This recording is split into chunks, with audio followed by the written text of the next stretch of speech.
Hello everyone, welcome to gossip beat. कैसे हैं आप लोग? तो आज के इस वाले पॉडकास्ट में बात करूंगी मैं अबला बहुरानी जी के बारे में। तो जो अबला बहुरानी जी और उनके संगी साथी हैं, जो उनके सपोर्टर्स हैं, वो इस हद तक गुजर चुके हैं, इस नीच हरकत पर आ चुके हैं कि लोगों के एक्सीडेंट करवा रहे हैं, लोगों को धमकियां दे रहे हैं, लोगों को कॉल कर करके धमकियां दी जा रही हैं। जी हाँ, पहले ऐसा होता था कि रिएक्शन चैनल वालों को बद्दुआएं दी जाती थी और बद्दुआओं से काम चला लिया जाता था। फिर धीमे धीमे जब इन्होंने देखा कि रिएक्शन चैनल वाले तो रुकने का नाम ही नहीं ले रहे हैं, तो इन्होंने फोटो चिपकाकर जो है एस वाली धमकी दे दी। उससे भी इनका काम नहीं बना, और भी ज्यादा लोग आ गए, इनको एक्सपोज करने लग गए। तो अब इन लोगों ने दूसरा ही रास्ता अपना लिया है। तो अब ये क्या करते हैं, ये आपके इंस्टाग्राम पर पहुंचते हैं, वहां ये आपको गालियां देते हैं। वहां गाली देने के साथ साथ ये आपके जो फ्रेंड लिस्ट में जितने भी लोग होते हैं उनको गालियां देते हैं आपके नाम से, और आपके बारे में इतना गंदा गंदा लिखते हैं जितना तो आप कभी सपने में सोच भी नहीं सकते हो। ये इनकी क्लास बताती है कि ये किस बैकग्राउंड से बिलोंग करते हैं और ये कहां से आते हैं, क्योंकि शब्द इतने घटिया होते हैं, इतने घटिया होते हैं कि किसी सभ्य समाज का बंदा ना तो ऐसे सब शब्द बोलता है और ना ही ऐसे शब्द वो सुन सकता है। इसके अलावा जो अंकल आंटी के एडवोकेट हैं, उनकी गाड़ी पर भी हमला कराया गया है, क्योंकि उनकी भी लोकेशन वगैरह सब जानते ही हैं, वो सब कुछ बता भी चुकी हैं सोशल मीडिया पर। तो लोगों को मालूम रहता है कि वो ट्रेवल करती हैं या कहाँ निकलती हैं, कैसे करती हैं। तो उनकी जो गाड़ी है उस पर हमला किया गया, गाड़ी पर टूट फूट भी हुई है, और इस चीज का भी उन्होंने जो जानकारी है अपने यूट्यूब पर आकर दी है। इसके अलावा और भी बड़े बड़े कुछ यूट्यूबर्स हैं जो अब आए हैं अंकल आंटी के सपोर्ट में, और उन्होंने अबला बहुरानी को एक्सपोज करना स्टार्ट किया है। हालांकि वो वही बातें करते हैं जो सोशल मीडिया पर अवेलेबल हैं। इन्होंने जो जो झूठ बोले हैं उसको बताते हैं इनके ही व्लॉग से उठाकर। बट क्या होता है ना कि सच कड़वा होता है, और ऐसे में क्या होता है, लोगों की आवाजों को चुप कराने की कोशिश की जाती है, तो उनको भी कॉल करके धमकी दी जाने लगी है। जिनका नंबर अवेलेबल है सोशल मीडिया पर उनको कॉल की जा रही है, नहीं तो इंस्टाग्राम कॉल की जा रही है, या वहां पर जो है आपको डीएम किए जा रहे हैं।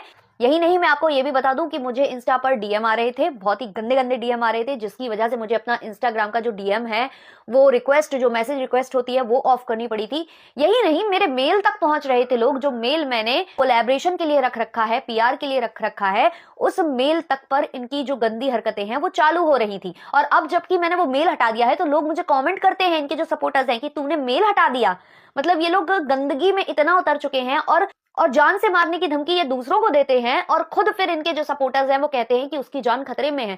उसकी अगर जान खतरे में होती ना, तो वो कितनी बार रिकॉर्डिंग शेयर कर देती। उसने हर चीज का प्रूफ तो अपने पास रख रखा है, वो हर चीज की रिकॉर्डिंग शेयर करती है, तो धमकी वाले की रिकॉर्डिंग वो शेयर क्यों नहीं कर पाती है? इनको धमकी आती है, जिनको इन्होंने कंसेंट दे रखा है उनको धमकी आती है, इनकी जेठानी को धमकी आती है, सबके पास धमकी आती है, लेकिन कोई भी धमकी वाला प्रूफ नहीं लगाता है। वो वाला प्रूफ तो तुरंत लगा दिया था जब अंकल जी ने बोल दिया था कि भाई आप आगे बढ़ो, मैं तो केवल पीछे सपोर्ट करूंगा। वो प्रूफ लगा दिया था, लेकिन जब अंकल जी धमकी दे रहे थे वो वाला प्रूफ नहीं लगाया गया। उस प्रूफ के लिए इन्हें कंसेंट लेना पड़ेगा। तो ये बहुत ज्यादा झूठे किस्म के इंसान हैं। ये खुद दूसरों को धमका रहे हैं, ना कि इनको कोई धमकी मिल रही है। यही नहीं, जो डॉक्टर जिस अस्पताल में इनके जो हस्बैंड है, सेकंड वाले हस्बैंड वीर जी जो एडमिट थे, उनकी जो डॉक्टर थी, उन्होंने भी इनको कमेंट किया था, इनकी लाइफ के पर कमेंट किया था कि मैं सच बता दूंगी कि तुमने किस तरीके का बिहेव किया था हॉस्पिटल के अंदर। यही नहीं, उन्होंने 2 शॉर्ट्स भी बनाए थे, लेकिन जैसे ही उन्होंने अपने अकाउंट पर इनके बारे में रियलिटी रखनी चालू कर दी, वैसे ही उनको भी धमकी भरे कॉल्स आने लग गए। उनका फोन नंबर इंस्टा पर अवेलेबल था, तो लोग वहां से उनका नंबर निकाल के उनको धमकी देने लग गए, और उनकी फैमिली तक को हार्म करने की बात करने लग गए। तो जो झूठा होता है ना, वो ही जाता है धमकाने और ये सब चीजें करने। जो सच्चा होगा उसे ये सब करने की जरूरत नहीं है। एक पड़ोसी ने आकर अपने वीडियो में कुछ बोल दिया था, उसका कुछ का कुछ मतलब निकाल कर लोग बोलने लग गए, और यहाँ तो सीधे सीधे धमकियां आ रही हैं, सीधे सीधे मेल्स आ रहे हैं, भैया आप बोलो तो हम लोग इस तरीके के मेल्स, इनके स्क्रीनशॉट्स वो भी शेयर कर सकते हैं। बट कोई मानेगा नहीं कि वो ये कर रहे हैं, क्योंकि अंधभक्ति इतनी ज्यादा है, आंखों पर पट्टी इतनी ज्यादा है कि इन पर जो ये कहेंगी वो बिल्कुल सही है। ये जो बोलती हैं वो सही है, जो दूसरा बोलेगा वो गलत है। लोग बोलते हैं एक औरत हो के औरत की दुश्मन। आप मुझे ये बताइए कि क्या उनकी सासू माँ एक औरत नहीं है, या पंचू औरत नहीं है? सिर्फ यही औरत है।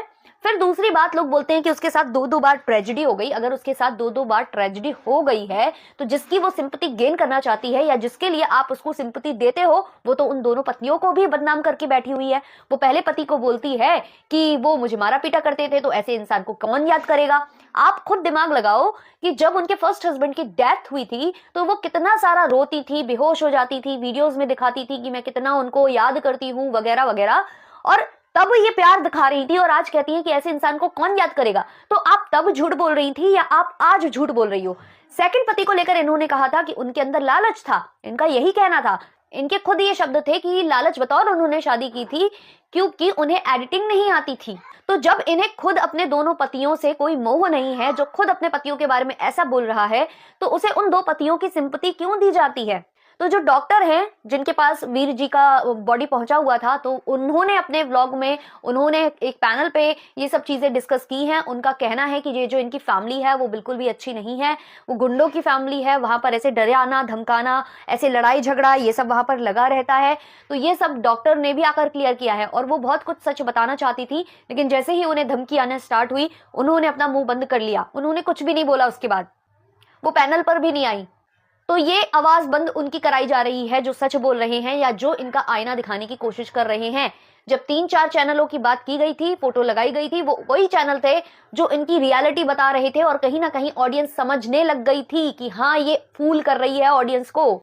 इनके पास बहुत सारे ऑप्शंस हैं, ये आराम से जा सकती हैं, हायर अथॉरिटीज पर जाकर कंप्लेन करा सकती हैं, पुलिस की भी कंप्लेन की जा सकती है कि उन्होंने मेरा जो वो था एप्लीकेशन था वो फाड़ दिया था, बहुत कुछ किया जा सकता है। बट उसके बाद इनका कोई अपडेट नहीं आया। ये शॉर्ट्स, ये रील्स वगैरह अपलोड करने लग गई हैं नॉर्मल, और जो इनका पैटर्न है वो फॉलो कर रही हैं। 10 दिन, ज्यादा से ज्यादा हफ्ते भर आपको थोड़े बहुत अच्छे वीडियो मिलेंगे, हार्डली 5 दिन या 7 दिन के वो अच्छे वीडियो होंगे। उसके बाद फिर एक कोई लाइव या फिर कोई ऐसा प्रॉब्लमेटिक वीडियो लाकर ये आपके सामने रख देंगी, ब्लॉग लाकर रख देंगी और एक बार फिर आपको मैनिपुलेट कर देंगी। इनका काम मैनिपुलेट करना है। इनको पता है कि व्यूज कैसे आते हैं मेरे चैनल पर। नॉर्मल व्लॉग्स बहुत कम व्यूज, कंट्रोवर्शियल व्लॉग्स व्यूज ही व्यूज।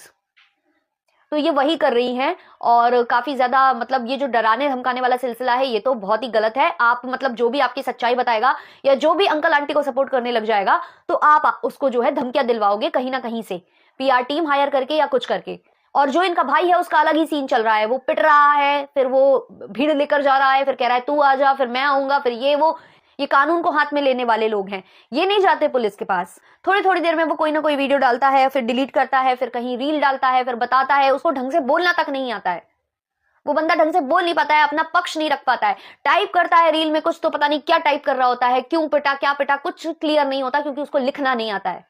पता नहीं कहाँ की लैंग्वेज लिखता है वो, उसे प्रॉपर हिंदी लिखनी नहीं आती। और ये जो मुद्दा है ये तो बहुत बड़ा मुद्दा था, क्योंकि इसने लड़कियों को भी छेड़ा था, इसने जानवरों को भी छेड़ा था। तो किसकी वजह से ये पिटा उसकी कोई ज्यादा जानकारी है नहीं है, पर जो भी है कुछ ना कुछ गंदी हरकतें इसने की होंगी, क्योंकि ये रोड पर कुर्सियां लगा देता था, रोड जाम करने की कोशिश करता था, कभी किसी के ठेले से आलू उठा लेता था, कभी जहां भगवान के हाथ बने हुए हैं वहां चप्पल पहन के चढ़कर नाचता था, कभी कुत्ते को टीज करता था, कभी बंदर को जो है गोद में ले लेकर गिरा देता था।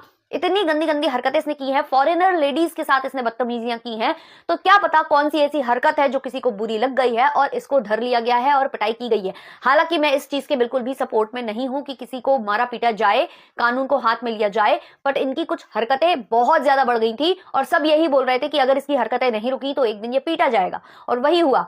और अभी उसी का बवाल वो अलग अपने सोशल मीडिया पर कर रहा है। मतलब आप ये भी देखिए कि इनकी बहन रो रही है पुलिस स्टेशन के पुलिस चौकी के बाहर, उसकी अपनी अलग प्रॉब्लम चल रही है, और परिवार जो है, जो उनका भाई है, वो अलग सिस्टम खेल रहा है, वो अपना जो है दुखड़ा रो रहा है सोशल मीडिया पर। तो ये एक दूसरे को सपोर्ट भी नहीं कर रहे हैं, ये अपने चीजों में मगन है, ये अपने रीलबाजी में मगन है। ये पिटने के बाद रील बनाते हैं, पिटने पर रील बनाते हैं, और पिटने से पहले रील बनाते हैं, और वहां वो हैं तो वो पुलिस के लिए लाइव आती हैं कि उन्होंने एप्लीकेशन फाड़ दिया, ये कर दिया, ना कि वो आगे प्रोसेस करती हैं, उनकी कंप्लेन आगे बढ़ाने जाती हैं। तो ये पूरा का पूरा मिलकर ना हम सबको पागल बना रहे हैं, यही मैं बोलूंगी आपको, और आप बन रहे हो। तो ये था मेरा आज का पॉडकास्ट, इसको करते हैं यहीं पर एंड। मिलते हैं नेक्स्ट वाले पॉडकास्ट में। अच्छा लगा हो तो लाइक शेयर सब्सक्राइब कर देना। तब तक के लिए बाय बाय।